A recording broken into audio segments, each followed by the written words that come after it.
За шинэ өдрийн мэнд хүргье. За манай байгууллагын үйлчлүүлэгч маань бол одоо 3 дахь жил манай байгууллагаас 15 оноос 2015 оноос эхэлж одоо үйлчлүүлсэн бөгөөд одоо хүртэл бол манай байгууллагатай одоо 3 дахь жилдээ үйлчлүүлж байгаа бол байнгын үйлчлүүлэгч маань юм аа. За энэ байнгын үйлчлүүлэгч маань бол ерөөсөө 15 оноос хойш манай байгууллагаар үйлчлүүлж байнга мэдээлэл зөвлөгөөгөө авсаар байгаад одоо бол аяллаа визээр явсаар агаад 1 жилийн мөлтвиз болон 3 жилийн мөлтвизээ бол авсан байгаа. Амжилттай явж байгаа бас бизнес эрхлэгч маань юм аа. За хамгийн сүүлд 3 жилийн мөлтвизээ бол сая 18 оны 5 сард авсан буюу 4 сарын 30-нд авсан байгаамаа.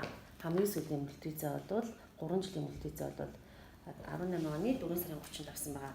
За манай байгууллага байнгын одоо хаягаа авч бол хаялаар гарах хаягаа авч декларац бүлгүй мэдээлэл зөвлөгөө авч байнга гардаг бөгөөд хуваарай бизнес эрхлэгч юм аа.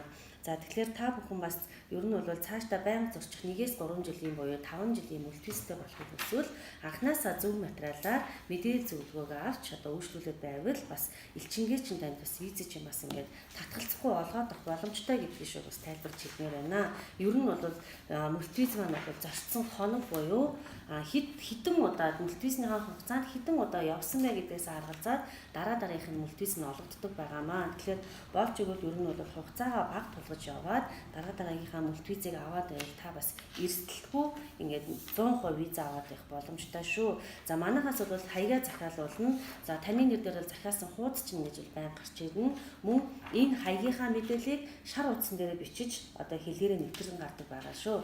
За тэгээд МК Бирижийн хамт олонтой одоо ингээд хамтран ажиллаж байнгын үйлчлүүлж байгаа энэ үйлчлүүлэгчдээ бас баяр хүргье. Тэгээд манай байгууллага сонгон үйлчлүүлж байгаад нь бас баярлалаа гэж хэлмээр байна. Та бүхэн ч гэсэн аялын виз хүсэж байгаа хэлээр гарах баталгаанд хаяг шаардлагатай бол МК Бирижээс ирж мэдээлэл зөвлөгөө авч одоо үйлчлэгийг аваарай гэж хэлмээр байна.